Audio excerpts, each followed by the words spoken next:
Where does the name for Penparcau come from? So today I'm in Ceredigion, just south of Aberystwyth, and this area of housing behind me is called Penparcau. Let's get into the name. Pen originally means a head, but can also figuratively mean the top of something, or even mean a hill on its own. Here it's probably best translated as top. Parcau is parc, which can mean an enclosed field or parkland, with the plural suffix "I", so fields. In older forms, as found in the Dictionary of Place Names of Wales by Hywel Owen and Richard Morgan, we can see that they reflect the local dialect, with forms like Penparcau, which reflects the North Ceredigion pronunciation of the I plural suffix.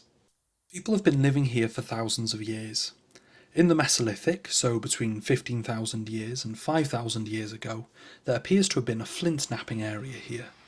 In the Iron Age, there may have been a settlement here attached to the hill fort in Pendinas. By the 1890s, the settlement here was a string of houses and farms along the road between Tirlun and Southgate. The area became known for smuggling around this time, as goods like tobacco, tea and rum were taken here to avoid the government customs officials in Aberystwyth.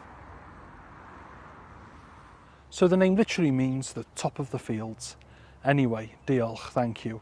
Give us a like, give us a share and give us a subscribe. And if you want to support me on my quest to explain every place name in Wales, and a couple outside of it as well sometimes, you can on my Patreon, the link's in my bio.